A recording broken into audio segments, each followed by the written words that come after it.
आवाज़ दे गुरमुख ਸਰੋਤਾ जनों, वाहिगुरु जी का खालसा, वाहिगुरु जी की फतेह।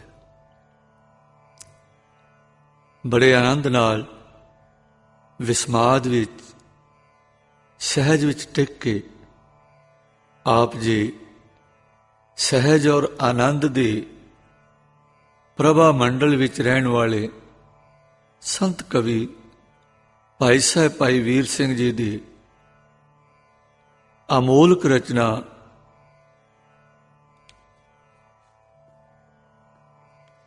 श्री कलगीधर चमत्कार दियां वख-वख साखियां सरवण कर रहे हो। अज दी साखी एक बहुत सुंदर दृश्य नूं बन रही है। किधरे शास्त्र दियां गल्लां, सिमरन दियां गल्लां, अध्यात्मक दियां गल्लां, अपने अंदर दे पछाणन दियां गल्लां संगत दे विच सतगुर करते हैं। दूसरे पासे शास्त्र दियां गल्लां, इन्हां तो अलग शास्त्र दियां गल्लां भी चलदियां हैं। अभ्यास हुंदे हैं, लोहा खड़कदा है, खंडा किरपानां तीर तलवारां, इन्हां दे अभ्यास किधरे जंगली जानवरां दे शिकारां दे रूप विच और किधरे पहाड़ी मकारां दी सुधाई वास्ते चलदे हैं। ऐसे दृश्य की एक साखी भाई साहब जी इउं बयान करते हैं। अमृत वेला है, शांति है, एकांत ते चुप पसरी, सोहनी सोहनी मिठी मिठी ठंड है। आनंदपुर है, कीर्तन है, कीर्तन दी मिठी मिठी धुन आ रही है। मानो चुप चुप धारे समाधि विच टिकी हुई है ते इस सुहावे कीर्तन दा संगीतक रस उसनूं आपे विच मगन कर रहा है। मलकड़े एक एक दो दो सिख आउंदे हन ते सहज नाल दीवान विच टिकदे जांदे हन। एडे शोपले पैर धरदे हन कि अगे बैठिਆਂ ਨੂੰ रता पता ना लगे ते सुरत पर खिंडाव का असर ना पवे। इस तरह के शांत प्रभाव विच वेला हो गया साहिबां दे आउण दा। इधरों संगतां सतनाम श्री वाहिगुरू, सतनाम श्री वाहिगुरू दी धुन विच मस्त होण लग पईआं। संगत सारी अदब नाल उठ के खड़ी हो गई। आप आए? हाँ, आए ने साहब श्री गुरु गोबिंद सिंह जी। दीवान विचों सारिਆਂ ਦੇ ਨਿਉਂਦੇ ਸੀਸਾਂ ਅਤੇ ਮੁਖ ਤੋਂ वाहिगुरु जी का खालसा, वाहिगुरु जी की फतेह दा उत्तर दे के मलियागर दी शमीर वांगू सहीजे तुरदे जा रहे विराजमान जो सिंहासन पहले तैयार से जा बराजे हैं। कीर्तन फिर जारी हो गया, चुप वरत गई, शांत रस वधेरे हो गया। सारी संगत ने आनंद लिया है। वो आनंद जो है ते अपने अंदर पर बाहर दे आनंद नाल प्रगट होंदा है। कीर्तन दी धुनी मन नूं होर गल्लां दे फुरनिਆਂ विचों जाणू वर्ज वर्ज के रोक रही है। बाणी दे अर्थ भाव अपने आप विच लिया रहे हैं। कीर्तन दी धुनी ते बाणी दा भाव दोवें मिलवें असरां नाल वाहिगुरू दे जस विच ले जा रहे हैं।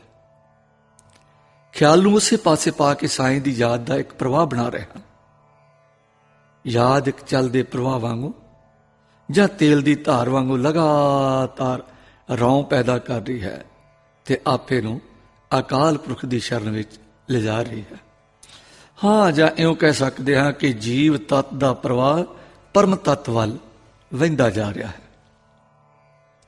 दीवान विच बड़े बड़े सूरमे भी बैठे हैं। बीर रसी ठाठ हुई है, तलवारां लगियां होईयां हन, चेहरे लालियां नाल भग रहे हैं।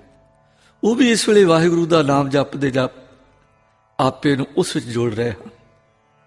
विच विच त्यागी वैरागी साधु भी बैठे हैं। ਜੋ ਇਹ ਹੈ ਕਿ ਆਪਾ ਪਰਮ ਆਪੇ ਵਿੱਚ ਮਿਲੇ ਆਤਮਾ ਪਰਮਾਤਮਾ ਦੇ ਅਨੁਭਵ ਵਿੱਚ ਇੱਕ ਜੋਤ ਹੋਵੇ। ਇਸ ਤਰ੍ਹਾਂ ਦਾ ਵਾਤਾਵਰਨ ਬਣਿਆ ਹੋਇਆ, ਇਸ ਤਰ੍ਹਾਂ ਦੀ ਜੀਵਤ ਲਿਵ ਧਾਰਾ ਹੈ ਜੋ ਸਾਰਾ ਦਿਨ ਕੰਮ ਕਾਜ ਕਰਨ ਵਾਲੇ ਕਿਰਤੀਆਂ ਦੀ ਲੱਗ ਰਹੀ ਹੈ। ਥੋੜੀ ਦੇਰ ਬਾਅਦ ਭੋਗ ਪਿਆ, ਅਰਦਾਸ ਹੋਈ, ਫਿਰ ਸਤਿਗੁਰੂ ਜੀ ਸੁੰਦਰ ਬਚਨ ਕਹੇ, ਇੰਨੇ ਨੂੰ ਪ੍ਰਸ਼ਾਦ ਵਰਤ ਗਿਆ। ਫਿਰ ਖੁੱਲੇ ਬਚਨ ਸ਼ੁਰੂ ਹੋ ਗਏ। ਸੰਗਤਾਂ ਗਦ-ਗਦ ਹੋਈਆਂ ਪਈਆਂ। ਫਿਰ ਦੇਸ਼ ਵਿਦੇਸ਼ ਤੋਂ ਆਏ ਪ੍ਰੇਮੀ ਤੇ ਸੰਗਤਾਂ ਪੇਸ਼ ਹੋਈਆਂ। ਉਹਨਾਂ ਨਾਲ ਵੀ ਕਿਤੇ ਸਮੂਹ ਵਿੱਚ, ਕਿਤੇ ਵਿਅਕਤੀਗਤ ਵਾਰਤਾਲਾਪ ਹੋਣ ਲੱਗ ਪਏ ਹਨ। ਸ਼ੇਖੂਪੁਰੇ ਦੇ ਇੱਕ ਸਿੱਖ ਨੇ ਆ ਅਰਦਾਸ ਕੀਤੀ, ਪਾਤਸ਼ਾਹ, ਮੇਰੀ ਇਸਤਰੀ ਕੁਸੰਗਣਾ ਨਾਲ ਮਿਲ ਕੇ ਕੇਟਕ ਚੇਟਕੀ ਪੀਰ ਮਲਾਣੇ ਨੂੰ ਮਿਲ ਕੇ ਆਪਣਾ ਧਰਮ ਦਾ ਆਗੂ ਮੰਨ ਬੈਠੀ ਹੈ। ਸਾਡੇ ਸਾਰੇ ਉਪਹਾਰ, ਸਾਡੇ ਸਾਰੇ ਯਤਨ ਥੱਕ ਹਾਰੇ ਹਨ। ਆਪ ਦੇ ਹਜ਼ੂਰ ਬੜੀ ਮੁਸ਼ਕਿਲ ਦੇ ਨਾਲ ਲੈ ਕੇ ਆਏ ਹਾਂ। ਮਿਹਰ ਕਰੋ ਜੋ ਇਹ ਚੇਟਕੀ ਦਾ ਅਸਰ ਦੂਰ ਹੋਵੇ। ਸਾਡੇ ਘਰਾਂ ਵਿੱਚ ਨਿਰੋਲ ਸਿੱਖੀ ਹੈ, ਪੀਰਾਂ ਭਰਾਈਆਂ ਦਾ ਅਸਰ ਕਦੇ ਨਹੀਂ ਮੰਨਿਆ। ਸਾਹਿਬਾਂ ਬੀਬੀ ਨੂੰ ਸੱਦ ਕੇ ਪੁੱਛਿਆ ਤਾਂ ਆਖਣ ਲੱਗੀ, ਮੇਰਾ ਮਨ ਤਾਂ ਨਹੀਂ ਕਰਦਾ ਪਰ ਮੈਂ ਬੇਵੱਸ ਹਾਂ। ਮਲੋ ਮਲੀ ਉਧਰ ਨੂੰ ਟੁਰ ਪੈਂਦੀਆਂ। ਪਾਤਸ਼ਾਹ ਜੀ ਦਾ ਹੁਕਮ ਹੋਇਆ, ਅੰਮ੍ਰਿਤ ਛਕੋ। ਉਸ ਵੇਲੇ ਅੰਮ੍ਰਿਤ ਬਾਟਾ ਤਿਆਰ ਕਰਵਾਇਆ ਗਿਆ ਔਰ ਛਕਾਇਆ ਗਿਆ। ਅੰਮ੍ਰਿਤ ਛਕਦੇ ਸਾਰ ਬੀਬੀ ਹੋਸ਼ ਵਿੱਚ ਆ ਕੇ ਸਾਵਧਾਨ ਹੋ ਗਈ ਤੇ ਗੁਰੂ ਗੁਰੂ ਜਪਣ ਲੱਗ ਪਏ। ਇਧਰ ਗੁਰੂ ਸਾਹਿਬ ਹੋਰਨਾਂ ਨੂੰ ਤਾਰਦੇ ਰਹੇ। ਅੰਮ੍ਰਿਤ ਛਕ ਕੇ ਜਦ ਬੀਬੀ ਫਿਰ ਪੇਸ਼ ਹੋਈ ਤਾਂ ਗੁਰੂ ਸਾਹਿਬ ਜੀ ਨੇ ਬਚਨ ਕੀਤਾ, ਬੀਬਾ ਜੀ, ਸ੍ਰੀ ਗੁਰੂ ਨਾਨਕ ਦੇਵ ਜੀ ਦੀ ਬਾਣੀ ਅੱਗੇ ਜਿਨ੍ਹਾਂ ਨੂੰ ਜੰਤਰ ਮੰਤਰ ਟੂਣੇ ਜਾਦੂ ਆਖਦੇ ਨੇ ਨਾ, ਇਹਨਾਂ ਦੀ ਪੇਸ਼ ਨਹੀਂ ਜਾਂਦੀ। ਜੋ ਕੋਈ ਸ਼ੁੱਧ ਮਨ ਨਾਲ ਇਸ ਬਾਣੀ ਦਾ ਸੇਵਨ ਕਰਦਾ ਹੈ, ਉਸ ਦੇ ਸਾਰੇ ਭੈ ਤੇ ਭਰਮ ਦੂਰ ਹੋ ਜਾਂਦੇ ਹਨ। ਜਿੰਨ ਭੂਤ ਜਾਦੂ ਜੋ ਕੁਛ ਕਿਹਾ ਜਾਂਦਾ ਹੈ ਨਾ, ਉਸ ਨੂੰ ਨਹੀਂ ਪਾਉਂਦਾ। ਬਾਣੀ ਸਿਦਕ ਨਾਲ ਪੜ੍ਹ ਕੇ ਵਾਹਿਗੁਰੂ ਅੰਦਰ ਵਸਾਇਆ ਕਰੋ। ਊਠਤ ਸੁਖੀਆ ਬੈਠਤ ਸੁਖੀਆ, ਭਾਉ ਨਹੀਂ ਲਾਗੈ ਜਾਂ ਐਸੇ ਬੁਝਿਆ। ਰਾਖਾ ਏਕ ਹਮਾਰਾ ਸੁਆਮੀ, ਸਗਲ ਘਟਾ ਕਾ ਅੰਤਰ ਜਾਮੇ। ਰਹਾਓ ਸੋਏ ਅਚਿੰਤਾ ਜਾਗ ਅਚਿੰਤਾ, ਜਹਾਂ ਕਹਾਂ ਪ੍ਰਭ ਤੂੰ ਵਰਤੰਤਾ। ਘਰ ਸੁਖ ਵਸਿਆ ਬਾਹਰ ਸੁਖ ਪਾਇਆ, ਕਹੋ ਨਾਨਕ ਗੁਰ ਮੰਤਰ ਦ੍ਰਿੜਾਇਆ। ਇਸ ਤਰ੍ਹਾਂ ਇਹ ਮੰਤਰ ਗੁਰਬਾਣੀ ਦਾ ਆਪਣੇ ਹਿਰਦੇ ਵਿੱਚ ਦ੍ਰਿੜਾਇਆ ਕਰੋ। ਉਸ ਦਿਨ ਸਾਰੀ ਸੰਗਤ ਵਿੱਚੋਂ ਜੋ ਜੋ ਅਜੇ ਅੰਮ੍ਰਿਤਧਾਰੀ ਨਹੀਂ ਸਨ, ਸਭ ਨੇ ਅੰਮ੍ਰਿਤ ਛਕਿਆ। ਅੰਮ੍ਰਿਤਪੁਰ ਤਾਂ ਅੰਮ੍ਰਿਤ ਪ੍ਰਚਾਰ ਹੈ ਸੀ, ਪਰ ਨਾਮ ਬਾਣੀ ਦੇ ਪ੍ਰੇਮੀ ਸਿੰਘਾਂ ਦੇ ਜਥੇ ਥਾਂ ਥਾਂ ਫਿਰ ਕੇ ਅੰਮ੍ਰਿਤ ਪ੍ਰਚਾਰ ਕਰਦੇ ਫਿਰਦੇ ਸਨ। ਉਂਝ ਵੀ ਸਿੰਘ ਸ਼ਸਤਰਧਾਰੀ ਹੋ ਕੇ ਵਿਚਰਦੇ ਸੀ। ਇੱਕ ਪਿੰਡ ਦਾ ਨਾਂ ਚੌਦ ਹੈ। ਇੱਥੇ ਸਿੰਘਾਂ ਦੇ ਇੱਕ ਜਥੇ ਨੇ ਡੇਰਾ ਜਾ ਪਾਇਆ। ਸਿੰਘਾਂ ਰਸਤ ਮੰਗੀ, ਮੁੱਲ ਅੱਗੇ ਧਰਿਆ, ਪਰ ਲੋਕਾਂ ਨੇ ਦੇਣੋਂ ਨਾ ਕਰ ਦਿੱਤੀ। ਨੰਬਰਦਾਰਾਂ ਨੇ ਵੀ ਨਾ ਮੰਨਿਆ, ਸਗੋਂ ਅੱਗੋਂ ਲੜਨ ਨੂੰ ਆ ਪਏ। ਲੋਕੀ ਬਹੁਤ ਸਨ, ਫਿਰ ਵੀ ਫਤਿਹ ਖਾਲਸੇ ਦੀ ਹੋਈ ਤੇ ਛਕਣ ਨੂੰ ਵੀ ਸਮਾਨ ਮਿਲ ਗਿਆ। ਖਾਲਸਿਆਂ ਨੇ ਕਿਰਪਾਨ ਭੇਟ ਕਰਕੇ ਸਾਰਾ ਭੋਜਨ ਪਦਾਰਥ ਵਰਤਾ ਦਿੱਤਾ। ਇਸ ਪ੍ਰਕਾਰ ਅਨੇਕ ਤਰ੍ਹਾਂ ਦੇ ਵਾਕੇ ਨਿਤ ਨਵੇਂ ਨਵੇਂ ਰੰਗ ਦੇ ਲੈ ਕੇ ਵਰਤਦੇ, ਪਰ ਪ੍ਰਚਾਰ ਦੇ ਪ੍ਰੇਮੀ ਆਪਣਾ ਪ੍ਰਚਾਰ ਦਾ ਕੰਮ ਕਰਦੇ ਰਹਿੰਦੇ। ਇਸ ਤਰ੍ਹਾਂ ਕਈ ਜਥੇ ਦੇਸ਼ ਵਿੱਚ ਫਿਰ ਗਏ ਔਰ ਫਿਰ ਰਹੇ ਸਨ। ਇਹਨਾਂ ਦਾ ਮੁੱਖ ਕੰਮ ਸੀ ਗੁਰਸਿੱਖੀ ਦਾ ਉਪਦੇਸ਼ ਦੇਣਾ ਤੇ ਅੰਮ੍ਰਿਤ ਪ੍ਰਚਾਰ ਕਰਨਾ। ਸੰਗਤ ਵਿੱਚ ਜੋ ਦਬਾਅ ਮਸੰਦਾਂ ਨੇ ਪਾ ਲਿਆ ਹੋਇਆ ਸੀ, ਉਸ ਨਾਲ ਸਾਰੇ ਦੱਬੇ ਹੋਏ ਸਨ। ਮਸੰਦਾਂ ਦੇ ਆਚਰਨ ਦਾ ਜੋ ਸਹਾਰਾ ਉਹਨਾਂ ਨੂੰ ਕਰਨਾ ਪੈਂਦਾ ਸੀ, ਸੋ ਦਿਲਾਂ ਵਿੱਚ ਬੜੀ ਉਦਾਸੀ ਪਾਉਂਦਾ ਸੀ। ਸ੍ਰੀ ਰਾਮ ਰਾਏ ਤੇ ਧੀਰਮਲ ਆਦਿਕਾਂ ਨੇ ਜੋ ਮਸੰਦਾਂ ਦੀ ਕਦਰ ਵਧਾਈ ਸੀ, ਉਸ ਨਾਲ ਉਹ ਹੋਰ ਖੁਦ ਸਰਜੇ ਹੋ ਗਏ ਸਨ। ਜਦੋਂ ਸਤਿਗੁਰੂ ਦਾ ਪ੍ਰਚਾਰ ਇਸ ਪ੍ਰਕਾਰ ਟੁਰਿਆ ਤਾਂ ਸੰਗਤਾਂ ਵਿੱਚ ਬੜਾ ਉਮਾਹ ਆਇਆ। ਹਰੇਕ ਵਿੱਚ ਹੌਸਲਾ ਆ ਗਿਆ ਕਿ ਸਾਡਾ ਸਿੱਧਾ ਨਾਤਾ ਸਤਿਗੁਰੂ ਨਾਲ ਹੈ। ਸਤਿਗੁਰੂ ਨੇ ਅੰਮ੍ਰਿਤ ਅਰਥਾਤ ਗੁਰਦਿੱਖਿਆ ਦਾ ਅਧਿਕਾਰ ਪੰਜਾਂ ਪਿਆਰਿਆਂ ਵਿੱਚ ਧਰ ਕੇ ਗੁਰੂ ਖਾਲਸਾ ਦਾ ਆਦਰਸ਼ ਕਾਇਮ ਕਰਕੇ ਧਾਰਮਿਕ ਸੁਤੰਤਰਤਾ ਦੀ ਨੀਂਹ ਬੰਨ੍ਹ ਦਿੱਤੀ ਸੀ। ਸੰਸਾਰ ਦੇ ਇਤਰ ਹੋਰ ਮੱਤਾਂ ਵਿੱਚ ਪੁਜਾਰੀ ਧੜੇ ਵੱਲੋਂ ਜੋ ਮੁਸ਼ਕਲਾਂ ਸਦਾ ਆਉਂਦੀਆਂ ਹਨ, ਸੋ ਖਾਲਸੇ ਲਈ ਦੂਰ ਹੋ ਗਈਆਂ। ਪਰਜਾ ਦਾ ਦਾਨ ਇੱਕ ਪ੍ਰਕਾਰ ਵਿਉ ਸਮਾਨ ਹੈ। ਕਦੋਂ? ਜਦੋਂ ਇਸ ਦਾ ਲੋਭ ਧਾਰਨ ਹੋ ਜਾਵੇ। ਜੋ ਪੂਜਾ ਦਾ ਧਾਨ ਲੋਭ ਨਾਲ ਗ੍ਰਹਿਣ ਕਰੇਗਾ ਤੇ ਨਾਮ ਬਾਣੀ ਦੇ ਅਭਿਆਸ ਨਾਲ ਆਪਾ ਸੋਧਣ ਵਾਲਾ ਨਹੀਂ ਹੋਵੇਗਾ, ਉਹ ਜ਼ਰੂਰ ਆਪਣੀ ਮੱਤ ਨੂੰ ਮੈਲਿਆ ਕਰੇਗਾ। ਤਿਉਂ ਧਰਮਸਾਲ ਦੀ ਝਾਕ ਹੈ ਵੇਹੋ ਖੰਡ ਪਾਜ। ਹਰ ਸਿੱਖ ਸਿਪਾਹੀ ਹੈ, ਕਿਉਂਕਿ ਸਤਿਗੁਰੂ ਨੇ ਸਿੱਖ ਨੂੰ ਸ਼ਸਤਰਧਾਰੀ ਬਣਾ ਦਿੱਤਾ ਹੈ। ਹਰ ਸਿੱਖ ਦੁਨੀਆਦਾਰ ਹੈ, ਕਿਉਂਕਿ ਸਭ ਦਿਆਨਤਦਾਰੀ ਦੇ ਕਿੱਤੇ ਗੁਰਾਂ ਵਿੱਤ ਕਰ ਦਿੱਤੇ ਹਨ। ਹਰ ਸਿੱਖ ਸੰਤ ਹੈ, ਕਿਉਂਕਿ ਨਾਮ ਹੀ ਜਪਦਾ ਹੈ ਤੇ ਬਾਣੀ ਦਾ ਕੀਰਤਨ ਕਰਦਾ ਤੇ ਬਾਣੀ ਦੀ ਦਸੀ ਰੋਸ਼ਨੀ ਵਿੱਚ ਜੀਵਨ ਨਿਰਵਾਹ ਕਰਦਾ। ਹਰ ਸਿੱਖ ਜੋ ਤਿਆਰ ਬਰ ਤਿਆਰ ਹੈ, ਅੰਮ੍ਰਿਤ ਤਿਆਰ ਕਰਨ ਵਿੱਚ ਸ਼ਾਮਲ ਹੋ ਸਕਦਾ ਹੈ, ਧਰਮ ਦੇ ਸੰਸਕਾਰ ਕਰ ਸਕਦਾ ਹੈ। ਇਉਂ ਹਰ ਸਿੱਖ ਆਪਣੇ ਧਰਮ ਦਾ ਪ੍ਰੋਤ ਵੀ ਹੈ ਤੇ ਜਜਮਾਨ ਵੀ। ਸੋ ਸਿੰਘ ਨਾਲੇ ਦੁਨੀਆਦਾਰ ਹੈ, ਦੀਨਦਾਰ ਹੈ, ਸਿਪਾਹੀ ਹੈ, ਵਪਾਰੀ ਹੈ, ਜ਼ਿਮੀਦਾਰ ਹੈ, ਕਿਰਤੀ ਹੈ, ਫਿਰ ਨਾਲੇ ਨਾਲ ਸਰਦਾਰ ਵੀ ਹੈ ਤੇ ਸੇਵਕ ਵੀ ਹੈ।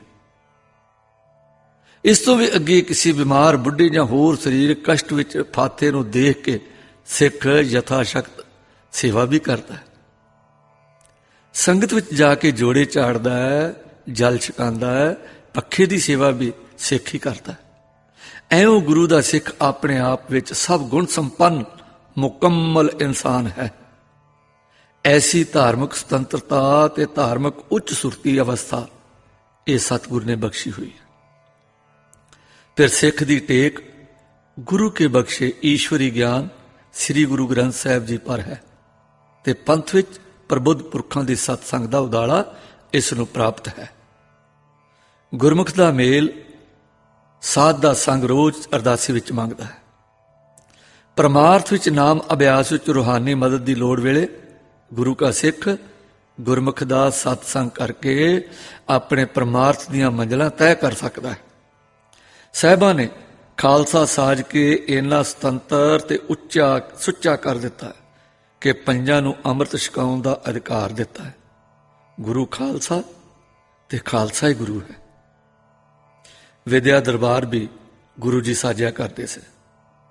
ਆਪਣੇ ਸਿੱਖਾਂ ਵਿੱਚ ਵਿਦਿਆ ਦਾ ਪ੍ਰਕਾਸ਼ ਵੀ ਦੇ ਰਹੇ ਸਨ। ਬੜੇ ਬੜੇ ਗੁਣੀ ਇਸ ਕੰਮ ਪਰ ਲਾਏ ਹੋਏ ਸੀ। ਸ਼ਾਸਤਰ ਵਿਦਿਆ ਦੇ ਨਾਲ ਸ਼ਾਸਤਰ ਵਿਦਿਆ ਤੇ ਦੋਹਾਂ ਦੇ ਸਿਰ ਤੇ ਸ਼ਾਂਤ ਰਸੀ ਵਿਦਿਆ ਦਾ ਪ੍ਰਚਾਰ ਸੀ। ਸ਼ਾਂਤ ਰਸੀਆਂ ਦੀ ਰੱਖਿਆ ਬੀਰ ਰਸੀਏ ਕਰ ਤੇ ਬੀਰ ਰਸੀਆਂ ਨੂੰ ਵਿਦਿਆ ਚਾਨਣਾ ਦੇਵੇ ਤੇ ਸ਼ਾਂਤ ਰਸੀਏ ਪੰਥ ਨੂੰ ਧਰਮ ਤੇ ਪਰਮਾਰਥ ਤੋਂ ਗਿਰਨ ਨਾ ਦੇਣ। ਕਿਤਨਾ ਸੋਹਣਾ ਸੁਮੇਲ ਬਣਾਇਆ। ਜੈਸੇ ਇੱਕ ਨਾਰੀਅਲ ਹੈ, ਬਾਹਰੋਂ ਸਖਤ ਹੈ, ਅੰਦਰੋਂ ਬਹੁਤ ਨਰਮ ਹੈ। ਬਾਹਰੋਂ ਸਖਤ ਇਸ ਲਈ ਹੈ ਤਾਂ ਕਿ ਅੰਦਰ ਦੀ ਨਰਮਾਈ ਨੂੰ ਚੋਟ ਨਾ ਪਹੁੰਚੇ। ਅੰਦਰ ਦੀ ਨਰਮਾਈ ਇਸ ਲਈ ਹੈ ਕਿ ਬਾਹਰ ਦੀ ਸਖਤੀ ਕਿਸੇ ਅਹੰਕਾਰ ਵਿੱਚ ਨਾ ਜਾਣ ਦੇਵੇ।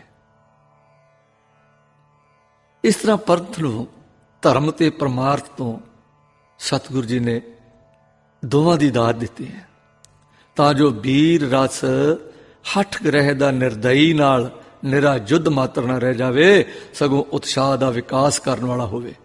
ਵੀਰ ਰਸ ਦਾ ਮੂਲ ਉਤਸ਼ਾਹ ਹੈ। ਦਾਨ ਵੀ ਵੀਰ ਰਸੀ ਸ਼ੈ ਹੈ। ਦਇਆ ਤੋਂ ਦਾਨ ਦੇਣ ਦੇ ਭਾਵ ਨਾਲ ਤੇ ਲੋੜ ਪਈ ਤੇ ਜੁੱਧ ਕਰਕੇ ਆਪਾ ਵਾਰਨ ਤੱਕ ਦੋ ਦਰੇਗ ਨਾ ਕਰਨਾ। ਇਹ ਸੀ ਸੁਤੰਤਰ ਗੁਰਸਿੱਖੀ, ਜਿਸ ਵਿੱਚ ਖੁੱਲ੍ਹ ਵੀ ਆਈ, ਜਥੇਬੰਦੀ ਦੀ ਰੂਹ ਵੀ ਆਈ ਔਰ ਰੂਹਾਨੀ ਜੀਵਨ ਵੀ ਰਿਹਾ ਤੇ ਵਾਹਿਗੁਰੂ ਗੁਰੂ ਦਾ ਅਰੋਗ ਤੇ ਨਿਰਮਲ ਆਸਕਤਾ भी समाई ते सारे उत्साह ते शांति विकास की जान बनी। इन्हां शास्त्रधारी नाम बाणी दे प्रेमियां दी जथेबंदी हो रही सी। खालसा जथेबंदी अंग अंगी भाव, जिवें शरीर ते एक है ते असीं कहने आ दो बाहां ने, दो लत्तां ने, दो अखां ने, अलग अलग ने पर हैं सारा शरीर दा ही हिस्सा। इसी नूं कहंदे ने अंग अंगी भाव। तो जिथे सैना है उत्थे 100 लोड़ां भी है। खास करके अन्न दाणे पट्ठे की लोड़ है घोड़ियां लई, पशुआं लई, आईयां संगतां की सेवा लई। जदों खालसा बना तो या गिरावां तो भाव पिंडां तो ये चीज़ां मंगदा है तो पैसे दे के मिल जांदियां तो वाह। जे चीज़ां पहाड़ियां पास लोड़ तो वधीक ते विक्री वास्ते हुंदियां भी ना मिलदियां तां मुश्किल पैंदी सी। इस मुश्किल वेले कई वेर नीवीं उच्ची गलबात हो जाती, जो लोकां नूं राजियां पास पुकारू जा करदी, शिकायत करदी। जदों राजियां वल्लों पुछ हुंदी तां इधरों उत्तर जांदा कि तुसीं चीज़ां दे निरख बन दिओ, मुल तय कर दिओ, साथों लोकी मुल लै लिया करन ते वस्तु दे दिया करन। ये गल कदे टुरदी कदे ना। असल गल तां ये सी कि औरंगजेब ते उसदी सरकार वैरी सी, जिस करके राजे भी कहरी अख रखदे सन। सिक्खी उन्हां नूं बहुत रड़कदी सी। जापता है कि उसदे इशारे ते कदे राजियां दे अपने भरम भै ते लालच वैर कमाउंदे सन। इस करके बहाने बहाने गुरु जी अगे मुश्किलां ते अड़चणां दे समान कीते जांदे सन, जिन्हां विचों कदे तां बिलासपुर दा राजा आनंदपुर दा किराया मंगण भेजदा। हालांकि वो जिमीं गुरु जी दी जरख जी सी। कदे हाथी आदि समान मांग भेजदा, कदी प्रजा तो अन्नदाने तृण की अड़चन खड़ी हो जाती, कदे कुछ कदे कुछ। ये राजियां दे खास करके भीम चंद के माड़े वरताव के कारण ही गुरु साहब पौंटे जा वसे सी। राजियां की पहल नाल भंगाणी का युद्ध होया सी। उस जंग विच राजियां की हार हुई। गुरु जी मुड़ आनंदपुर साहब आ वसे। इत्थे वसदियां लोड़ वेले जैसे नदौन के जंग विच राजे गुरु जी की शरण भी आए, मदद भी लेंदे रहे, फिर अखां भी फेर लेंदे, तंग भी करते। इस तरह के वरतावियां विच भीम चंद तां चल वसिया ते उसदी थावें उसदा पुत उस तो भी ज्यादा करड़ा अजमेर चंद गद्दी ते बैठा। इसका वरताव भी पिता वर्गा खोटा से। इसने एक बार एक चलाकी की कि अपने वजीर, जिसनों सिखां विच आम तौर पर पंमा करके जानिया जाता, इंज लगता जिवें इहदा नाम परमानंद होएगा, गुरु दरबार विच घल्लिया कि गुरु जी दे नाल कोई जहरा समस्या की सूरत पैदा करे। इसने आके प्रजा की पुकार बाबत वार्तालाप की तो सतगुरु जी के दरबार के मुखी मामा कृपाल चंद जी ने आख्या, हे वजीर, साडी विखांत कोई नहीं, तुसी अपनी प्रजा नूं हुक्म दे छड्डो, जो घाह लकड़ी बदले सिखां नाल ना लड़िया कर, ते दुध घ्यो अन्न शक्कर मुल कीमत दे दिया कर। पंमा ये गल्लां सुन के मन मना के चला गया, पर वरतावा फिर उथे दा उथे। सिखां नूं मुश्किलां पैण ते ओह कुछ कर ले मजबूर होना पैंदा सी। होया कि एक दिन लौढे पैर दीवान सज रहा से, कीर्तनीय कीर्तन कर रहे सन, ते पातशाह तारियां विच चंद वांगू सभा दे स्वामी विराजमान हुए सन। नूरी चेहरे तो तेज ते शांति की मिलवी नूर फुहार पै रही सी। चकोर मन सिख दर्शन कर करके आनंद ले रहे सन। एक पासे नैना दे सामने प्रतख दर्शन सन, दूजे पासे कंठ कीर्तन की अमृत फुहार ये पिला रहे सन और कान सुन रहे सन। दोहां दा मिलवा असर एक सरूर दे रहा सी ते सरूर चित्त नूं एकाग्र कर रहा सी। उच्चता ते एकाग्रता दा भाव सब दे अंदर गढ़ रहा सी। सूरज लपटदा गया, शामां पै गईयां, ਸੋਦਰ ਦਾ ਕੀਰਤਨ ਹੋ ਕੇ ਭੋਗ ਪੈ ਗਿਆ। ਰਹਿ ਰਾਸ ਦਾ ਪਾਠ ਹੋ ਕੇ ਅਰਦਾਸਾ ਸੋਧਿਆ ਗਿਆ। ਪ੍ਰਸ਼ਾਦ ਵਰਤਿਆ, ਸੰਗਤ ਵਿਦਾ ਹੋ ਗਈ। ਗੁਰੂ ਪਾਤਸ਼ਾਹ ਅੱਜ ਉੱਥੇ ਬਿਰਾਜੇ ਰਹੇ। ਕੁਛ ਕਾਰਜ ਵਿਦਵਾਨਾਂ ਤੇ ਕਵੀਆਂ ਦੇ ਦਾਨ ਸਨਮਾਨ ਦਾ ਇਸ ਵੇਲੇ ਅਜੇ ਹੋਣਾ ਸੀ। ਇਸ ਵੇਲੇ ਤਾਰਨਹਾਰ ਸਤਿਗੁਰੂ ਜੀ ਦੀ ਨਜ਼ਰ ਥੋੜੀ ਦੂਰੀ ਤੇ ਜਾ ਪਈ। ਅੰਦਰ ਜਾਣ ਵਾਲੇ ਦਰਵਾਜ਼ੇ ਦੇ ਅੰਦਰਵਾਰ ਕੰਧ ਨਾਲ ਇੱਕ ਲੰਮੀ ਭਰਵੀਂ ਪਰ ਨਿੰਮੂ ਝਾਨ ਸੂਰਤ ਖੜੀ ਸੀ। ਸਾਹਿਬਾਂ ਨੇ ਪਾਸ ਖੜੇ ਸਿੰਘ ਨੂੰ ਪੁੱਛ ਕੀਤੀ, ਸਿੰਘਾ ਉਹ ਕੌਣ ਖੜਾ ਹੈ? ਉਸ ਅਰਦਾਸ ਕੀਤੀ, ਪਾਤਸ਼ਾਹ ਕੋਈ ਪ੍ਰੇਮੀ ਹੈ, 2-3 ਦਿਨ ਤੋਂ ਦੋਏ ਵੇਲੇ ਆਉਂਦਾ ਹੈ। ਇਸ ਵੇਲੇ ਉੱਥੇ ਹੀ ਖੜਾ ਰਹਿੰਦਾ ਹੈ ਤੇ ਫਿਰ ਟੁਰ ਜਾਂਦਾ। ਉਰੇ ਤੇ ਨਹੀਂ ਆਇਆ ਕਦੀ ਜਾਪਦਾ, ਦਰਸ਼ਨ ਮੇਲੇ ਨਹੀਂ ਹੋਏ ਲੱਗਦੇ। ਸਤਿਗੁਰੂ ਜੀ ਨੇ ਪੁੱਛਿਆ। ਸਿੰਘ ਉੱਤਰ ਦੇਣ ਲੱਗਾ, ਪਾਤਸ਼ਾਹ ਜੀਓ ਪਹਿਲੇ ਤਾਂ ਬੂਹੇ ਦੇ ਬਾਹਰ ਆ ਖੜਦਾ ਸੀ ਤੇ ਮਹਾਠ ਉੱਤੇ ਸਿਰ ਧਰ ਕੇ ਚਲਾ ਜਾਂਦਾ ਸੀ। ਹੁਣ ਥੋੜੀ ਹਿੰਮਤ ਕਰਕੇ ਦਲੀਜਾਂ ਤੇ ਸਿਰ ਧਰ ਕੇ ਚਰਨ ਧੂੜ ਮੱਥੇ ਲਾ ਕੇ ਅੰਦਰ ਆ ਜਾਂਦਾ। ਪਰ ਉਸੇ ਕੰਧ ਨਾਲ ਲੱਗ ਕੇ ਖੜਾ ਆਪ ਦੇ ਦਰਸ਼ਨ ਕਰਦਾ ਰਹਿੰਦਾ ਹੈ। ਇੱਕ ਟੱਕ ਨੀਝ ਲਾ ਕੇ ਵੇਖਦਾ ਰਹਿੰਦਾ ਹੈ। ਭੋਗ ਪੈਣ ਵੇਲੇ ਕੜਾ ਪ੍ਰਸ਼ਾਦ ਦੇ ਵਰਤਾਰੇ ਤੋਂ ਅਗੇਰੇ ਹੀ ਟੁਰ ਜਾਂਦਾ ਹੈ। ਅੱਜ ਪਤਾ ਨਹੀਂ ਕਿਉਂ ਖੜੋਤਾ ਰਿਹਾ। ਅਜੇ ਵੀ ਉਸਦੇ ਜਾਣ ਦੇ ਕੋਈ ਚਿੰਨ੍ਹ ਨਜ਼ਰ ਨਹੀਂ ਪੈਂਦੇ। ਸ਼ਾਇਦ ਕੋਈ ਗੱਲ ਕਰਨੀ ਹੋ ਸੂ। ਪਾਤਸ਼ਾਹ ਜੀ ਸੰਗਦਾ ਹੋਣਾ, ਜੇ ਆਪ ਜੀ ਦੀ ਆਗਿਆ ਹੋਵੇ ਤੇ ਪਤਾ ਕਰਾਂ। ਪਾਤਸ਼ਾਹ ਜੀ ਨੇ ਇਸ਼ਾਰਾ ਕੀਤਾ। ਕੁਛ ਪਲਾਂ ਮਗਰੋਂ ਉਹ ਉਸ ਪਾਸ ਜਾ ਕੇ ਮੁੜ ਆਇਆ ਤੇ ਹਜ਼ੂਰੀ ਵਿੱਚ ਬੈਠ ਕੇ ਬਿਨੈ ਕੀਤੀ ਉਸ ਕਿ ਪਾਤਸ਼ਾਹ ਜੀਓ ਪੁੱਛਣ ਤੇ ਦੱਸਿਆ ਸੂ ਕਿ ਕਲਾਲ ਹਾਂ। ਹੋਰ ਕਿਸੇ ਗੱਲ ਦਾ ਉੱਤਰ ਨਹੀਂ ਸੂ ਦਿੱਤਾ। ਜੋ ਪੁੱਛਿਆ ਉਸ ਦੇ ਉੱਤਰ ਵਿੱਚ ਅੱਖਾਂ ਵਿੱਚੋਂ 2 ਅਥਰੂ ਕਿਰ ਪੈਂਦੇ। ਸਤਿਗੁਰੂ ਜੀ ਇਹ ਸੁਣ ਕੇ ਕੁਛ ਆਖਣ ਹੀ ਲੱਗੇ ਸਨ ਕਿ ਉਧਰੋਂ ਕਵੀ ਉੱਤੋਂ ਤੁੜੀ ਆਉਣ ਲੱਗ ਪਏ ਤੇ ਆਪ ਉਸ ਪਰਚੇ ਵਿੱਚ ਲੱਗ ਗਏ। ਜਿਨ੍ਹਾਂ ਬਾਹਰੋਂ ਆਏ ਕਵੀਆਂ ਦੀ ਰਚਨਾ ਪਰ ਪ੍ਰਸੰਨ ਹੋਏ ਸਨ, ਉਹਨਾਂ ਨੂੰ ਟੋਰਨਾ ਸੀ। ਉਹਨਾਂ ਨੂੰ ਧਨ, ਘੋੜੇ, ਬਸਤਰ, ਸਰੂਪੇ ਆਦਿ ਦੇ ਦਿਵਾ ਕੀਤੇ। ਕੁਛ ਕਵੀਆਂ ਨੇ ਆਪਣੀ ਮਨੋਰ ਰਚਨਾ ਸੁਣਾਈ। ਜਦੋਂ ਸਾਰੇ ਕਵੀ ਵਿਦਾ ਹੋ ਗਏ ਤਾਂ ਸਾਹਿਬ ਡੇਰੇ ਜਾਣ ਲਈ ਉੱਠੇ। ਟੁਰੇ, ਫਿਰ ਨਜ਼ਰ ਕੰਧ ਵੱਲ ਪਈ। ਉਹੀ ਉਹ ਸੂਰਤ ਉਵੇਂ ਹੀ ਖੜੀ ਸੀ। ਤਦ ਸਤਿਗੁਰਾਂ ਨੂੰ ਫਿਰ ਧਿਆਨ ਪੈ ਗਿਆ ਕਿ ਉਹ ਆਦਮੀ ਖੜਾ ਹੈ ਜਿਸ ਨੇ ਪੁੱਛਣ ਪਰ ਆਪਣਾ ਪਤਾ ਕਲਾਲ ਦੱਸ ਕੇ ਕੇਵਲ ਨੈਣਾ ਦੇ ਜਲ ਨਾਲ ਗੱਲ ਕੀਤੀ ਸੀ। ਆਪ ਹੁਣ ਉਸ ਵੱਲ ਤੱਕ ਦੇ ਦਰਵਾਜ਼ੇ ਨੂੰ ਆਏ ਤਾਂ ਅਜੇ ਥੋੜੀ ਦੂਰ ਹੀ ਸਨ ਕਿ ਉਸ ਨੇ ਦੰਡਵਤ ਮੱਥਾ ਟੇਕਿਆ। ਆਪ ਜੀ ਖੜੇ ਹੋ ਗਏ। ਪਾਤਸ਼ਾਹ ਦਾ ਹੁਕਮ ਹੋਇਆ, ਸਿੱਖਾ ਉੱਠ, ਗੁਰੂ ਭਲਾ ਕਰੇ। ਸਿੱਖ ਉੱਠ ਕੇ ਫਿਰ ਖੜੋ ਗਿਆ। ਨੈਣ ਜਲ ਪੂਰਤ ਸਨ ਤੇ ਚਰਨਾਂ ਵੱਲ ਲੱਗੇ ਹੋਏ ਸਨ। ਮੇਰਾ ਦੇ ਮਾਲਕ ਨੇ ਪੁੱਛਿਆ, ਪੁਰਖਾ ਕੌਣ ਹੈ, ਕਿੱਥੋਂ ਆਇਆ ਤੂੰ? ਠੰਡਾ ਸਾਹ ਲੈ ਕੇ ਉਸਨੇ ਬਿਨੈ ਕੀਤੀ, ਪਾਤਸ਼ਾਹ ਜੀਓ ਕਲਾਲ ਹਾਂ ਜਾਤ ਦਾ, ਮੇਰੀ ਜਾਤ ਨੀਵੀਂ ਹੈ। ਸਤਿਗੁਰੂ ਜੀ ਦੇ ਚਿਹਰੇ ਤੇ ਮੁਸਕਰਾਹਟ ਆਈ। ਭਲਾ ਕਲਾਲ ਕੌਣ ਹੁੰਦੇ ਨੇ ਬਈ?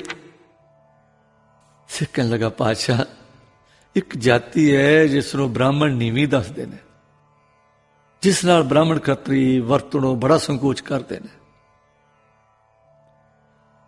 ਅੱਛਾ, ਕਲਾਲ ਸਿੱਖਾ, ਕਲਾਲ ਤਾਂ ਗੁਰੂ ਦਾ ਲਾਲ ਹੁੰਦਾ ਹੈ। ਵਾਹਿਗੁਰੂ ਵਾਹਿਗੁਰੂ। ਸਹਿ ਸੁਭਾਅ ਮੇਰੇ ਪਾਤਸ਼ਾਹ ਜੀ ਦੇ ਪਾਵਨ ਰਸਨਾ ਤੋਂ ਕਿੱਡੀ ਮਿੱਠੀ ਤੇ ਕਿੱਡੀ ਅਧਿਕਾਰਕ ਇਹ ਆਵਾਜ਼ ਉਹਦੇ ਕੰਨਾਂ ਵਿੱਚ ਪਈ। ਇਹ ਸੁਣਦੇ ਇੱਕ ਲਾਲ ਬੇਬਲ ਹੋ ਕੇ ਚਰਨਾਂ ਤੇ ਟਹਿ ਪਿਆ।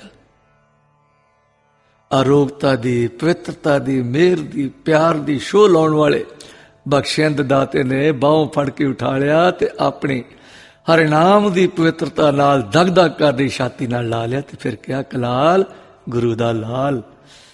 ਫਿਰ ਸਤਿਗੁਰ ਕਹਿਣ ਲੱਗੇ, ਸਿੱਖਾ ਜਾਤੀ ਦੇ ਕਿਆ ਹੱਥ ਸੱਚ ਪਰਖੀਐ, ਮੋਹਰਾ ਹੋਵੇ ਹੱਥ ਮਰਿਆ ਚੱਖੀਐ।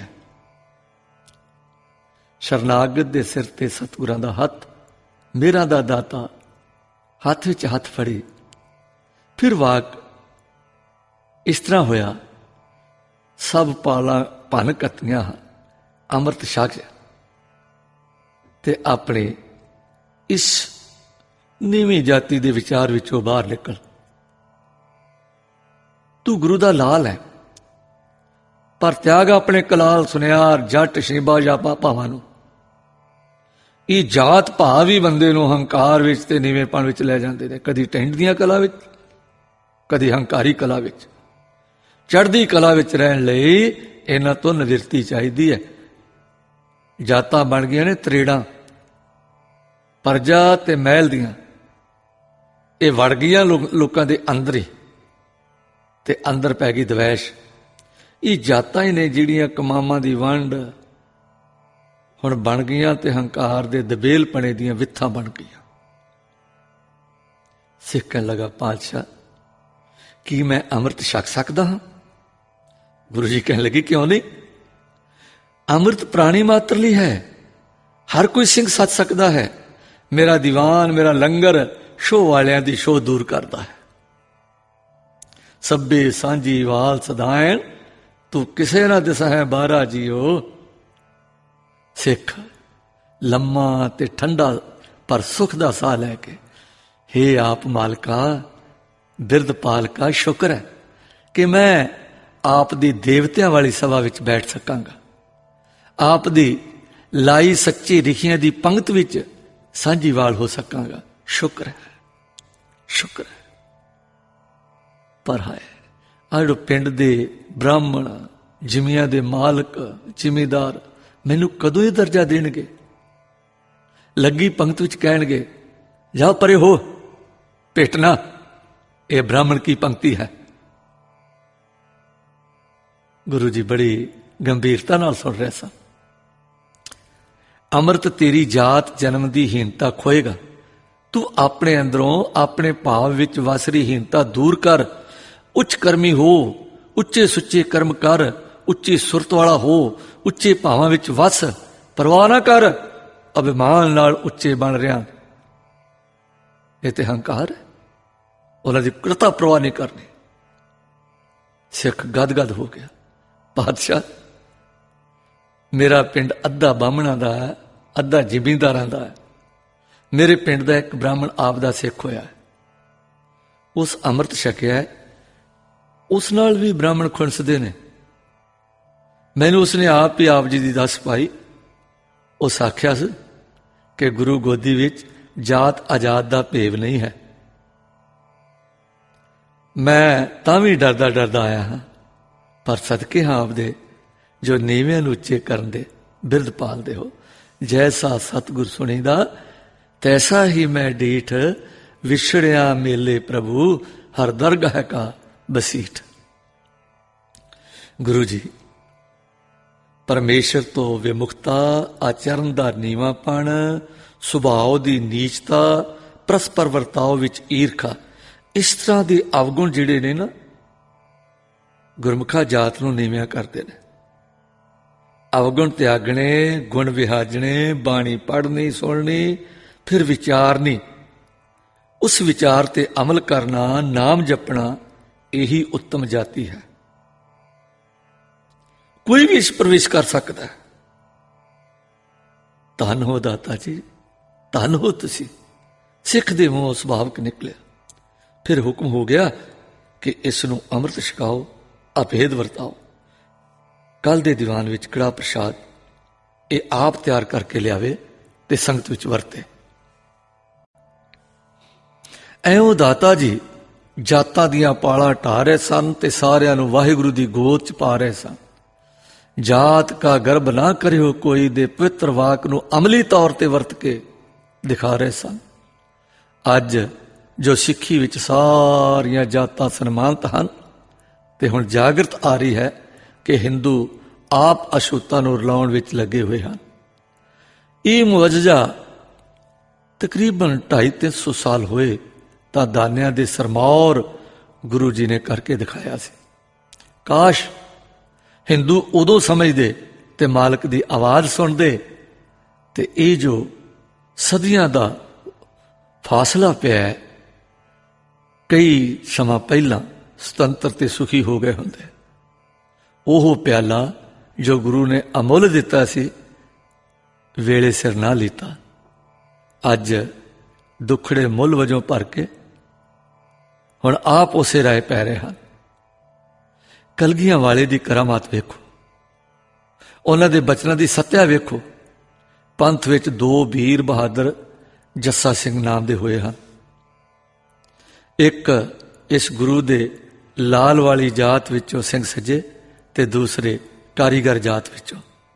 ਦੂਸਰਿਆਂ ਦਾ ਨਾਮ ਰਾਮਗੜੀਏ ਪਿਆ, ਜੋ ਖਾਲਸੇ ਦੇ ਪਹਿਲੇ ਕਿਲੇ ਰਾਮਗੜ੍ਹ ਦੇ ਕਿਸੇ ਸਬੰਧ ਤੋਂ ਵੱਜਿਆ ਤੇ ਆਪ ਰਾਮਗੜੀਆ ਮਿਸਲ ਦੇ ਸਨਮਾਨਯੋਗ ਬਾਨੀ ਹੋਏ। ਪਹਿਲੇ ਜੱਸਾ ਸਿੰਘ ਜੀ ਆਪਣੇ ਪਿੰਡ ਤੇ ਨਾਂ ਤੋਂ ਆਲੂ ਵਾਲੀਏ ਕਹਾਏ। ਇਹ ਸਰਦਾਰ ਬਾਬੇ ਬੰਦੇ ਤੋਂ ਕੁਛ ਚਿਰ ਮਗਰੋਂ ਦੁੱਖਾਂ ਦੇ ਸਮੇਂ ਤੇ ਪਿਛਲੇ ਦਿਨਾਂ ਵਿੱਚ ਕਰੜੇ ਕਸ਼ਟਾਂ ਵਿੱਚੋਂ ਪੰਥ ਸੇਵਾ ਦੇ ਸਮੇਂ ਹੋਏ ਹਨ। ਬਾਬੇ ਬੰਦੇ ਤੋਂ ਬਾਅਦ ਸਿੱਖਾਂ ਦਾ ਪਹਿਲਾ ਕਾਮਯਾਬ ਜਥੇਦਾਰ ਆਪ ਨੂੰ ਸਮਝਿਆ ਜਾਂਦਾ ਹੈ। ਆਲੂ ਵਾਲੀ ਮਿਸਲ ਦੇ ਕਪੂਰਥਲੇ ਘਰਾਣੇ ਦੇ ਵੱਡੇ ਆਪ ਹੀ ਸਨ। ਆਪ ਦੇ ਆਤਮਿਕ ਪ੍ਰਭਾਵ ਦਾ ਪੰਥ ਵਿੱਚ ਉਹ ਸਨਮਾਨ ਸੀ ਕਿ ਵੱਡੇ ਵੱਡੇ ਸਿੰਘ ਆਪ ਤੋਂ ਅੰਮ੍ਰਿਤ ਛਕਣਾ ਫਖਰ ਸਮਝਦੇ ਸਨ। ਖੱਤਰੀ ਬ੍ਰਾਹਮਣ ਤੱਕ ਸਿੱਖੀ ਵਿੱਚ ਆਉਣ ਵਾਲੇ ਪ੍ਰੇਮੀ ਬਾਬਾ ਜੀ ਤੋਂ ਅੰਮ੍ਰਿਤ ਛਕਣ ਨੂੰ ਲੁੱਚਿਆ ਕਰਦੇ ਸਨ। ਇਹ ਹੈ ਜਾਰੀ ਕਰਾਮਾਤ ਗੁਰੂ ਕੇ ਲਾਲ ਦੇ ਵਰ ਦੇਣ ਵਾਲੇ ਦੀ, ਕਿ ਕਲਾਲ ਗੁਰੂ ਦੇ ਲਾਲ, ਜਿਸ ਦੇ ਨਵਾਜੇ ਗੁਰੂ ਕੇ ਲਾਲ 2 ਹੋਰ ਜਾਤੀਆਂ ਨੇ ਅੰਮ੍ਰਿਤ ਛਕ ਕੇ ਖਾਲਸਾ ਪੰਥ ਧਾਰਨ ਕੀਤਾ। ਇਸੇ ਕਲਾ ਵਿੱਚੋਂ ਨੀਵੀਂ ਸਮਝੀ ਜਾਂਦੀ ਜਾਤੀ ਰੰਗਰੇਟਿਆਂ ਦੇ ਭਾਈ ਜੈਤਾ ਜੀ ਨੇ ਦਿੱਲੀ ਤੋਂ ਪਿਤਾ ਗੁਰੂ ਸ੍ਰੀ ਗੁਰੂ ਤੇਗ ਬਹਾਦਰ ਪਾਤਸ਼ਾਹ ਜੀ ਦਾ ਜਿਸ ਵੇਲੇ ਸੀਸ ਲਿਆ ਕੇ ਸਤਿਗੁਰਾਂ ਦੇ ਭੇਟ ਕੀਤਾ, ਤਾਂ ਉਹਨਾਂ ਨੂੰ ਛਾਤੀ ਨਾਲ ਲਾ ਕੇ ਰੰਗਰੇਟੇ ਗੁਰੂ ਕੇ ਬੇਟੇ ਦੀ ਬਖਸ਼ਿਸ਼ ਦੇ ਕੇ ਛਾਤੀ ਨਾਲ ਲਾਇਆ। ਇਸ ਤਰ੍ਹਾਂ ਮੇਰੇ ਪਾਤਸ਼ਾਹ ਜੀ ਨੇ ਸਮਤਲ ਸਾਰੀਆਂ ਉੱਚੀਆਂ ਨੀਵੀਆਂ ਜਾਤੀਆਂ ਨੂੰ ਖਾਲਸਾ ਧਰਮ ਦੇ ਵਿੱਚ, ਖਾਲਸਾ ਪੰਥ ਦੇ ਵਿੱਚ, ਖਾਲਸਾਈ ਇਸ ਸਮਾਵੇਗ ਦੇ ਵਿੱਚ ਪ੍ਰਵੇਸ਼ ਦਿੱਤਾ ਹੈ। ਇਤਿਹਾਸ ਘੋਖਿਆਂ ਪਤਾ ਲੱਗਦਾ ਹੈ ਇਹ ਜੋ ਅਜਮੇਰ ਚੰਦ ਕੈਲੂਰੀਏ ਰਾਜੇ ਤੇ ਹੋਰਾਂ ਨੇ ਗੁੱਜਾ ਮਤਾ ਪਕਾਇਆ ਕਿ ਭੰਗਾਣੀ ਯੁੱਧ ਵਿੱਚ ਹਾਰ ਖਾ ਕੇ ਅਸੀਂ ਗੁਰੂ ਦੀ ਤਾਕਤ ਵੇਖ ਚੁੱਕੇ ਹਾਂ। ਅਲਫ ਖਾਂ ਦੇ ਯੁੱਧ ਵਿੱਚ ਗੁਰੂ ਜੀ ਨੂੰ ਆਪਣੇ ਕੁਮਕ ਤੇ ਸਦਕੇ ਉਸ ਤੁਰਕ ਯੋਧੇ ਦੀ ਹਾਰ ਵਿੱਚ ਗੁਰੂ ਦੀ ਤਾਕਤ ਪਰਖ ਚੁੱਕੇ ਹਾਂ। ਸਾਹਮਣੇ ਹੋ ਕੇ ਲੜਨਾ ਖਤਰੇ ਵਾਲਾ ਹੈ ਤੇ ਗੁਰੂ ਕੀ ਤਾਕਤ ਨੂੰ ਵਾਧੇ ਜਾਣ ਦੇਣਾ ਵੀ ਠੀਕ ਨਹੀਂ ਹੈ। ਇਸ ਕਰਕੇ ਕੋਈ ਦਾਓ ਘਾਓ ਕਰਨਾ ਚਾਹੀਏ। ਉਹ ਦਾਓ ਘਾਓ ਇਸ ਪ੍ਰਕਾਰ ਦਾ ਸੀ ਕਿ ਆਪਣੇ ਪਿੰਡ ਦੀ ਰਖਵਾਲੀ ਲਈ ਕਿਤੇ ਕਿਤੇ ਕੁਝ ਸਿਪਾਹੀ ਛੋੜੇ ਹੋਏ ਸਨ। ਘਣੇ ਜੰਗਲ ਬਣਾ ਵਿੱਚ ਕੁਝ ਲੁਕਵੀਆਂ ਥਾਵਾਂ ਬਣਾਈਆਂ ਜਿੱਥੇ ਕੁਝ ਫੌਜ ਤੇ ਉਹਨਾਂ ਪਰ ਵੱਡੇ ਅਹੁਦੇਦਾਰ ਰਹਿਣ ਤੇ ਬਣਾ ਦੀ ਸੂਹ ਰੱਖਣ। ਜਦ ਕਦੇ ਗੁਰੂ ਜੀ ਸ਼ਿਕਾਰ ਕਰਦੇ ਕਿਸੇ ਸੱਟ ਪੈ ਜਾ ਸਕਣ ਤਾਂ ਟਿਕਾਣੇ ਹੇਠ ਆ ਜਾਣ ਤੇ ਅਚਾਨਕ ਪੈ ਕੇ ਕੱਟ ਵੱਢ ਸ਼ੁਰੂ ਕਰ ਦਿੱਤੀ ਜਾਵੇ। ਇਹ ਵਿਚਾਰ ਕੇ ਇੱਕ ਐਸਾ ਟਿਕਾਣਾ ਮਿੱਥ ਕੇ ਉਸ ਨੂੰ ਮਾਨੋ ਗੁਪਤ ਛਾਉਣੀ ਬਣਾ ਲਿਆ।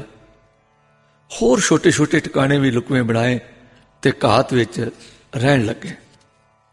ਇਹ ਅਸੀਂ ਪਿੱਛੇ ਦੱਸ ਆਏ ਹਾਂ ਕਿ ਅਜਮੇਰ ਚੰਦ ਨੇ ਪੰਮੇ ਨੂੰ ਭੇਜ ਕੇ ਇਹ 16 ਸਾਲਸੀ ਦੀ ਗੱਲ ਛੇੜੀ ਸੀ ਕਿ ਗੁਰੂ ਜੀ ਸਿੱਖਾਂ ਨੂੰ ਵਰਜ ਦੇਣ ਕਿ ਸਾਡੇ ਪਿੰਡਾਂ ਵਿੱਚੋਂ ਦਾਣਾ ਕਾ ਅੰਨ ਲਈ ਸਖਤੀ ਨਾ ਕਰਿਆ ਕਰਨ। ਇਹ ਮਾਨੋ ਇੱਕ ਵਿਖਾਵਾ ਸੀ ਪਰਦਾ ਪਾਉਣ ਦਾ। ਇਸ ਵੇਲੇ ਰਾਜਿਆਂ ਦੇ ਪ੍ਰਸੰਗ ਚੱਲ ਰਹੇ ਸਨ ਤੇ ਕਿਸੇ ਨੇ ਦੱਸਿਆ ਕਿ ਪਾਤਸ਼ਾਹ ਹੁਣ ਉਹਨਾਂ ਘਾਤ ਲਾਈ ਹੈ, ਸੰਘਣੇ ਬਣਾ ਵਿੱਚ ਛੁਪ ਬੈਠੇ ਹਨ।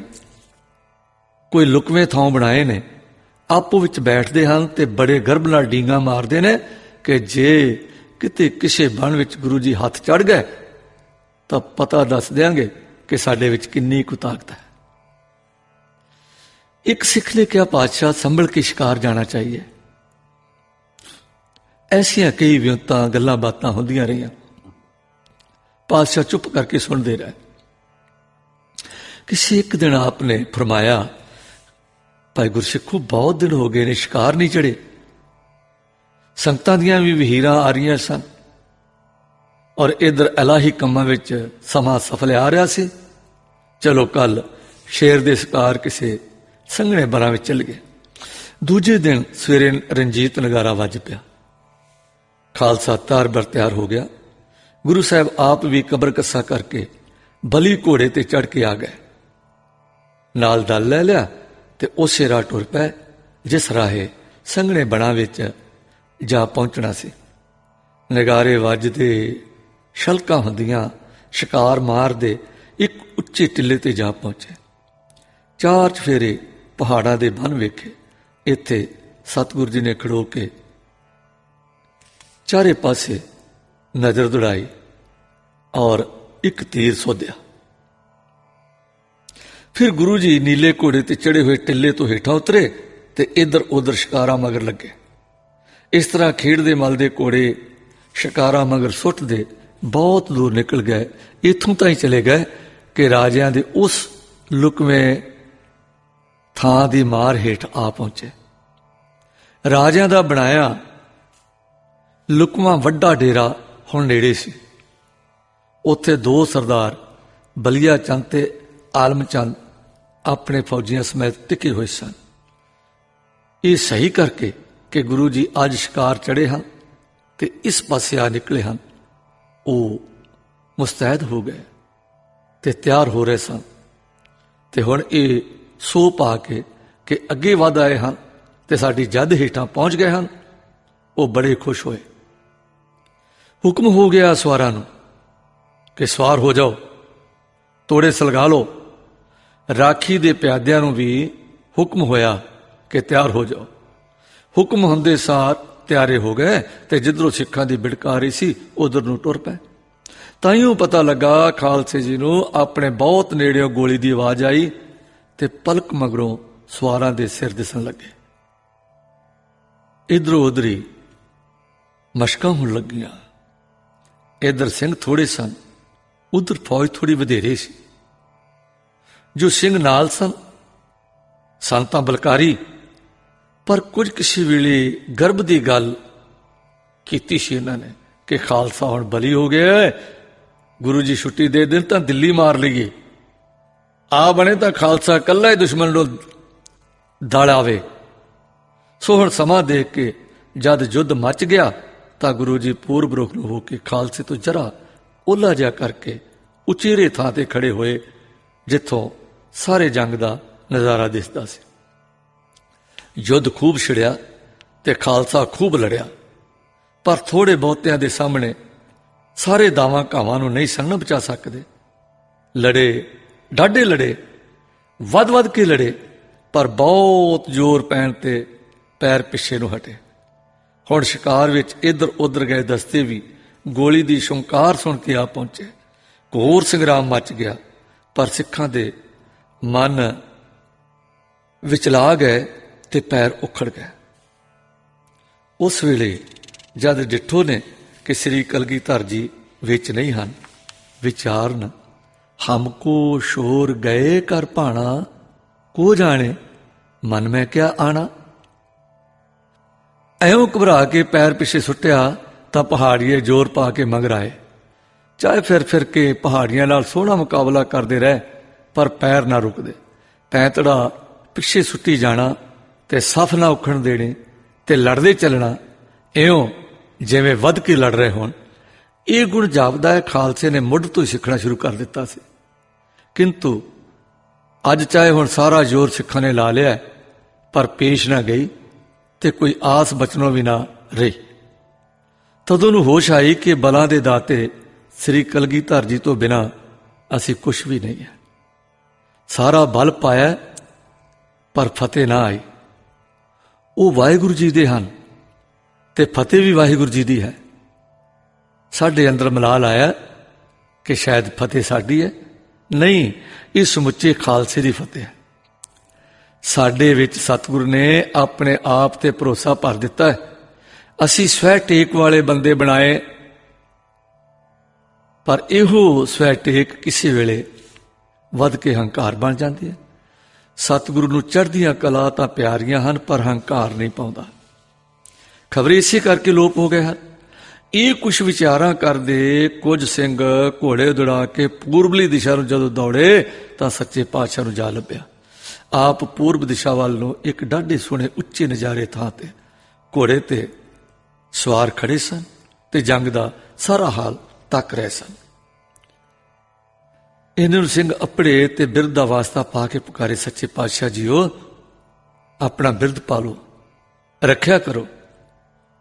तेरे हाँ पातशाह, माड़े आ चंगे आ फिर भी आप दे आ, साडे अवगुण ना तक्को, अपने बिरद वाल तक्को। हे दाता, बिरद बाणे दी लाजपत रखो, अपने खालसे नूं बचाओ। आप दा बिरद है खालसे दी हर बाब रखिया करनी, सब ताईं सहाई होना। पातशाह इस वेले बौड़ी करो ते खालसे दी हार ना होवे। ये पुकार सुन के गुरु जी तक्के, मुस्कुराए ते फिर पत्थे विचों तीर लिया, बीर आसन होए ते सिंघां वाल तक के बोले, सिदक पुकारे खालसा गुर की बाणी पाठ, आप सिंह आपे बिपन बिरद बिहारी राठ। जिस ठिकाने गुरु जी खड़े से सो बड़े लाभ का ठिकाना सी। जंग भूमि ते सारी निगाह पैंदी सी ते उचेरा थां सी। इत्थों हुण गुरु जी ने बीर आसन होके तीर चलाया, जो शूकदा गया ते वधे आ रहे दुश्मन विच जा वजा। ऐं 5 तीर वारो वारी चलाए, जो ऐं टिकाने पहुंच के जापदा है कि वैरी दे जरूरी बंदियां नूं जा लगे। उन्हां पर अचानक मार पैण नाल ते जरूरी आदमियां दे डिग्गण नाल जिहड़ा वधन दा कर्म सी वो रुक गया। हुण झिझक के खलो गए। इस वेले लिखा है कि इउं जापे जिवें आकाश विच दलां दे दल आ गए ने, कोई आकाशी फौज पहुंच गई। खालसे नूं गुरु जी ने दिखाया ते आग्या कीती है कि जाओ लड़ो, असीं इत्थों मैदान संभालांगे। ये रंग वेख के ते गुरु जी दे 5 तीरां दी बरकत नाल दुश्मन दे अटके हुए पैर तक के खालसा नवीं जान दे नाल, नवें जोश दे नाल फिर मुड़िया ते जा युद्ध विच दसिया। बाकी सारे वीरां नूं पुकार के दस दिता कि गुरु जी रिड़िए खड़े तीर चला रहे हैं। देखो दुश्मन रुक गया है, आओ तक्को किन्ने पहाड़िए तीर परोते डिगे पे हैं। आसमानां वाल वेखो, अगम्मी फौजां किवें झांवले दे रहीआं हन। नट्ठे जांदे ते मार दी जद हेठां मार रखा रहे खालसे विच नवीं जान आ गई। सारे रुक गए ते पैर जमा के अड़ खलोते। हुण युद्ध होर शक्ल पकड़ गया। सिखां पर वधे आउणा पहाड़ियां दा ठस्सा खा गया ते उन्हां नूं अपने विचों डिगदे आदमी वेख के घबरा होण लगा कि ये तीर निशानियों ना उकण वाले कित्थों पै रहे ने। सो बचाओ दे विचार करके रुके। खालसे ने हुण तोमल युद्ध मचा दिता, जिसनूं आमो सामने दा युद्ध आखदे हन। दुअली संग्राम खूब जोर दा होया। दुअली शास्त्र चल रहे हैं, लहू वह रहा है, बस्तर भेज रहे हैं। उधरों उधर गुस्सा क्रोध वध रहा। जिथे गुरु जी खड़े सन करौंदे दे बूटे थले, सब थाएं होए सहाय होने वाले सहाई हो रहे सन। आप दे अचुक तीर आ रहे सन। सतगुरु दे तीर निशाने बन बन के पैंदे ते वैरी दल विच उस पते दे निशाने फुंडदे जिथे जिथे फौजां दे सरदार सन। उन्हां दे साहस नूं तोड़दे सन, हैरानी ते घबरा पाउंदे सन। खालसा जी अपने सदा दे सहाय मालक दे करताव नूं वेख के चढ़दी कला दे विच प्रतीत हो रहे सन। भावें थोड़े सन, पर गुरु का उच्चा हाथ दुश्मन दे कहर कर रहा सी। गैबी फौजां साडी मदद कर रही सन। ये खालसे ने अनुभव किया। परी आकाशी फौजां आए, जित कित देख रहे बिस्माए। सो वधे हौसले विच वधे सिरी भरोसे विच खालसा डाढा अड़ के लड़िया। ये हाल वेख के बलिया चंद नूं बड़ी शर्म आई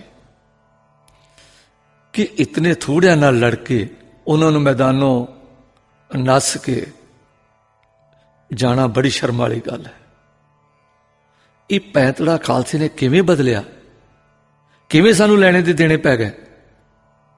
क्रोध खा के नज़र पा के तकियो सु तो अपनी सेना किते वधीक खालसे तो पई दिसे, पर हुण आप अगे वधिया कि फौज का हौसला वध के फौज गांह वधे, खालसे दे पैर उखेड़ देवे। उसने एक हड़ वांग वधिया आउंदा देख के उदय सिंह शेर वांगू गरज के अगे वधिया ते सिंह उस दे नाल गज वज के वधे। दूजे पासे आलमचंद डिठा कि साथी सूरमा वध के पिया है, ਉਹ भी क्रोध भर के ते सैना ਨੂੰ ललकार के दूजे पासे तो आ पिया कि बलिया चंद दे हल्ले ਨੂੰ दूजे पास्यों रोक के दुर्मदा लग के बिजली सट वांगू वैरी दा कला कमा हो जाया। बलिया चंद दे हल्ले ਨੂੰ रोक दिता, पर इस दी इस चढ़ाई ਨੂੰ तक के इधरों आलम सिंह ने ਸਿੰਘਾਂ ਨੂੰ ललकारिया, आप अगे हो के वधिया। वैरी सिर ते आ पुज्जा सी ते हुण हत्था व तलवार दे युद्ध दा समा सी। सो दोए सूरमे जुट पए, ऐन आमो सामने आ वजे ते दाओ काओ तो पहला ही आलम चंद दा वार आलम सिंह दे डाढे जोर दा पिया, जो आलम सिंह ने ढाल ते बड़े बल नाल रोकिया। हुण दाओ काओ तलवार दे लगे होण। दोए सूरमे सन ते दोवें तलवारीए सन। दोहां दे चित्रां दा फल इह होया कि आलम सिंह दा वार कारी गया। आलम चंद दा सज्जा हत्थ तलवार सणे कट गया। उसका कट्टिया हाथ ते तलवार थले आ पए तां पहाड़ियां ने छेती नाल अगे वध के आलम चंद नूं बचाया ते पिछले पैरी अपनी सेना विच गुम हो गया। साथियां दा जोश टुट गया ते पैर पिछे हट गए। दूजे पासे बलिया चंद बंदूकां दी छलक करदा सेना सने वधिया आ रहा सी। उसदी सेना दे ढोल वज रहे सन, वीर रस विच उत्साह भर रहे सन ते सूरमे तीर तफंग चलाउंदे आ रहे सन। उदय सिंह ते जीवन सिंह रंगरेटे इधरों डट के पैर जमा के लड़ रहे सन कि ਸਿੰਘਾਂ ਵੱਲ तक के बोले, बंदूकों की छलक करो। गल की दवली एवं तीरां ते बंदूकों के वार चले कि मानो गड़ियां की वर्खा हो रही है। दोए दल अजे इन्ने नेड़े नहीं सन आए कि शमशेर का जंग हथों हथी हो पाए कि बलिया चंद की जंग विच एक शूक की गोली लग गई। गोली जरा करारी लगी तो बेताब हो के पिछे मुड़िया। सरदार का पिठ दिखाना ही सी कि फौज हिरासी हो गई ते वो भी मानो पैर सिर ते धर के पिछे मुड़ी। ये मुड़ना ऐसा सी कि सारी पहाड़ी सेना धीरज छड्ड के भज उठे। भजदियां मगर कुछ दूर खालसे ने पिछा किया, जो त्रासे हुए भज ही जान, किते सानू अटक गए समझ के फिर ना साडे वांगू डट खड़ोन। तदों नूं सारे भज गए, दूर निकल गए तां खालसा जी ने डिठा कि आसमान साफ है, जो गुप्त सेना का प्रभाव पैंदा सी हुण है नहीं। ठंडी हवा टुर रही है, साफ धुप चमक रही है। तां गुरु जी वाल नूं मुड़े इस जंग दे साखी भाई राम कौर जी लिखते हैं ते दसदे हैं कि गुरु जी की हजूरी विच मैं तां जंग की कनकोरता वेख के कंब पिया सी। मैनूं शोकातुर देख के गुरु जी ने धीरज दिता ते समझाया कि मैदाने जंग विच मरिया नूं देख के शोक नहीं करीदा। राम कौर जी लिखते हैं कि इस वेले गुरु जी ने भविष्यवाणी आखी कि साथों मगरों चिरकाल संसार पर खालसा राज करेगा, सदैवी राज करेगा। फिर खालसे नूं धीरज दिता ते क्या डरो ना, इन्हां तो तगड़े हो। ये लोग सारे एक दिन खालसे तो भै खाणगे ते दीन मनणगे। फिर सतगुरु जी ने माह सिंह तो जंग का वेरवा सुनिया। शहीद हुए ਸਿੰਘਾਂ ਦੇ सरीर इकट्ठे करवा के संस्कार किया। घायलां नूं नाल लै चलण का प्रबंध किया ते शामां वेले फतेह नगारा वजाउंदे आनंदपुर आए। असल गल इउं है कि गुरु जी दे नाल फौज थोड़ी सी ते अगों जिन्हां नाल टाकरा पिया सी वो बहुत ही वधेरे ते सुचज्जे ठिकाणे ते सन। ये गल लह के गुरु जी ने एक मार दा ठिकाना लभ के उत्थे पैर जमाए ते अपने अचुक तीरां दी बरखा नाल अपनी गिनती ते घाटे नूं पूरा कीता।